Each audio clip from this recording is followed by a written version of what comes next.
Hello, ito ang J. Rizal Street at nasa Puerto Princesa, Palawan ako. Napakamahalaga po ng lugar na ito, ng kalsadang ito. Hindi ko po malilimutan sa tanang buhay ko dahil po galing lang ako rito sa lugawan ni Ethan. Yan, diyan po, yung nakikita niyo lugawan na yan. Diyan po ko kumain ng lugaw, uminom ng tubig, bumili ng mineral water. At ako po'y naglakad dito sa lugar na ito. Yan, pagkatas ko noon, lumakad ako rito.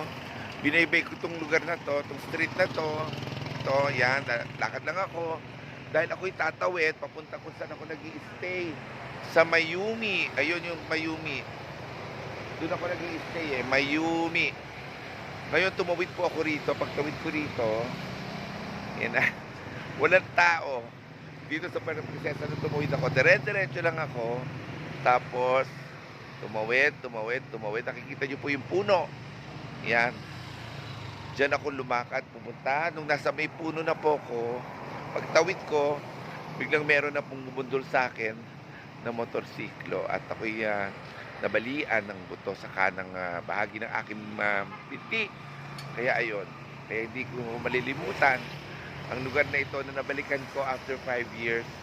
At nung una ayoko duman dito at ayoko siya makita.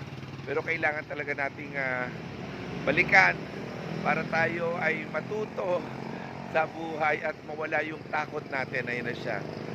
Ang mahalagang bahagi ng buhay ko ay nangyari dito. Malaking pagbabago dahil sa pagtawid diyan sa kalsada na yan. Dito po sa Puerto Princesa, Palawan. I conquered my fear. Ingat sa pagtuwid.